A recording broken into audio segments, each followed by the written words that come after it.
This interview is being presented by Intimidation Clothing. Impose your will. Uncivilize. Don't talk about it. Be about it. Be a beast among men. Adrenaline Training Center. Up your game. Change the way you train. TheDailyPunch.net. Have you gotten your Daily Punch? Area 51 Fight Gear and MMA Mind Power. Late Night MMA Radio is live Monday and Thursdays, 10 p.m. Eastern, 7 p.m. Pacific. Call into the show to win MMA merchandise. www.latenightmma.com. Join the revolution. Hey, guys. Hey. So what's new, guys? What's going on? Let's see. April 7th, Jocelyn and I will be on the Tough Enough card at South Point Hotel and Casino in Las Vegas. It's going to be our last amateur fight.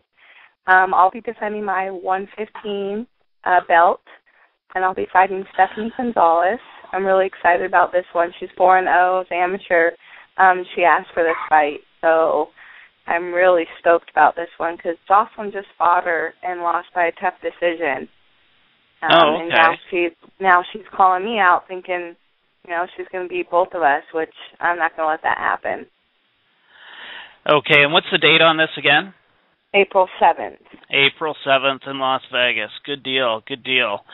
Yeah. Okay, so let's talk a little bit before we get into you guys. What did you think of the Strikeforce fights for the women a few weeks back? Go ahead, Jocelyn. The Strikeforce fights actually were very exciting.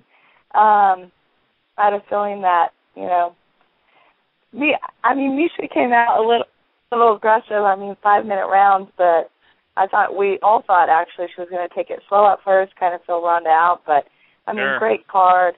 Sarah and Alexa Davis. They just went to war, which was great for women's MMA. We needed that, and it was actually a really exciting card. Yeah, I give props to Misha. She trained hard. Jocelyn and I both know her really well, and we tried to get out there and help train with her. She really wanted this. She's disappointed right now, and she's ready to get back to work and stuff. Props to Rhonda. She's good. She's a good girl. Yeah. She's really good. I give her mad props. The weight cut was awesome for her. She looked great. She was strong, and everyone's talking about, that's all she can do and stuff like that, but, she does it well, so I give her props. Yeah, for sure. And my next question is a question that I've been asking a lot of the women on the show, such as Tara LaRosa and that. Mm-hmm. Do you think she can be stopped? I think anybody can. Go ahead, Boss. I was going to say it's going to be tough. She's one of those fighters who's great.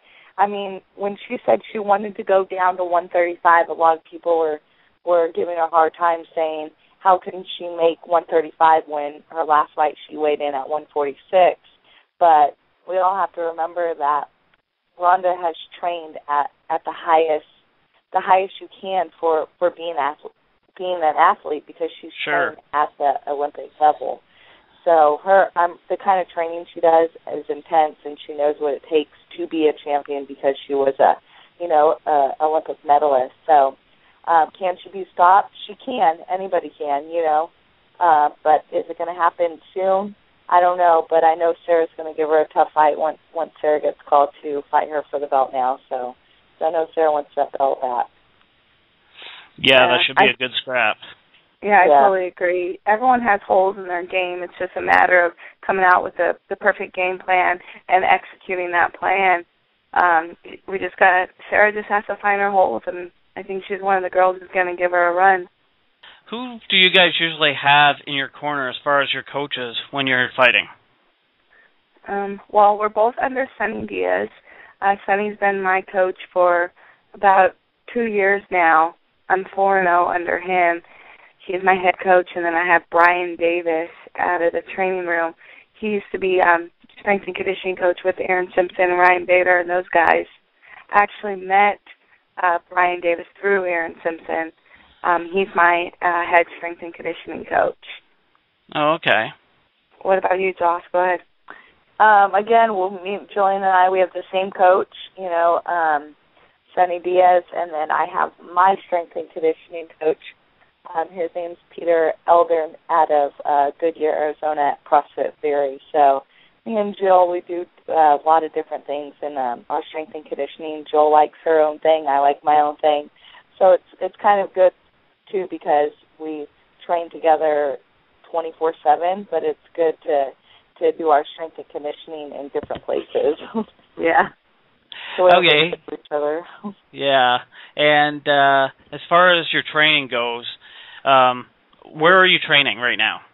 What's the name of the gym? Siege MMA. That's Siege in MMA. Peoria, Arizona. Yep. Oh, yeah, I've seen you guys tweet that, for sure. Yeah, yep. You guys love social media. You guys are huge into Twitter, huge into Facebook. Just talk to me about that a little bit. Well, I would say my point of view on it, I learned from my older sister who, she's Dylan Ryder. She's has used that in her advantage with social media and stuff. And then just seeing what the UFC can do with social media as far as Twitter and the Facebook fights. Everyone has to be on Facebook and Twitter because that's the quickest outlet. People know things within minutes. Yeah. So I love tweeting stuff. I love Facebooking. I'm not big on checking in places because I don't want people to know where I live or anything like that. Right. But as far as just being out there and stuff and meeting fans through that and messaging and stuff, it's been great. What do you and think? And it's fun, too, and we make more friends. We meet a lot of people. Mm-hmm. I mean, we've had people come by Siege MMA to train. I don't know, it's just a good time, especially fans come out to our fights when we travel and stuff. And when Jillian and I traveled, in October to North Carolina, we actually met a lot of people that we were friends with on Facebook, and we got to meet them, and it was just a good time, and we're still friends with everybody. So social networking is a great way to, one, promote ourselves, and it also benefits us to find more sponsorships and things like that. Mm-hmm. Okay, and that leads me into a question that I've often wondered. For amateur fighting, is there much sponsorship for that? I would say me and Jocelyn are unique. Obviously, we have the whole twin thing in our advantage. Yeah, right. We both still have full-time jobs. We're never giving that up. But as far as sponsors, we do have some great sponsors lined up in our corner that take care of us. The gun store are huge for Jocelyn and I. They've turned into our second family in Las Vegas. Everybody knows the gun store. But we've gotten a lot of sponsors already that just take care of gym dues, equipment, apparel, all kinds of fun stuff. Good stuff. It's hard work, though, because companies, there's so many fighters out there trying to get sponsorships at the professional level, too, but companies aren't just going to throw in their money unless they see they're actually going to get something from it. Sure. So like I said, Jill and I are constantly doing social media, things like that. We work a lot with It Ain't Chemo, so, me and Jill do a lot of stuff out of the cage, too. And that's what we want to be known for because nobody's going to be fighting forever, but me and Jill want to leave an impact, in the cage and outside of the cage, and that's why we do a lot of fundraising for It Ain't Chemo and for cancer kids around Arizona, too. And it's just a good time. We actually have one coming up March 24th at CrossFit Theory, and we're raising money for a young boy named Dominic who's 13 years old who's battling chemotherapy right now. And he's just young. Yeah, he's 13 years old, and he's fighting. And we actually, It Ain't Chemo, Kevin Hoyt out of Las Vegas is sending him a care package this week that's going to include a DVD player, a laptop. That way he can, as he's going through chemo, one, he can either get homework done because he's missing school with his laptop and actually just have his own DVD player because a lot of the kids, they don't like what's on the TV in the hospital. So this is just another way where we can just, just reach out to the kids who are going through chemotherapy right now and try to take their minds off it because they're in so much pain. and instead of raising money for the research, we actually raise money to take care of the kids, to help with, medical bills and just to have a good time and take their minds from it. Sure. I was out in Vegas for UFC 143 and was planning on going to the chemo event there, but I was unable to make it because the wife wanted to go to a buffet dinner somewhere. Talk about that event. Talk about the success of it. That event was huge.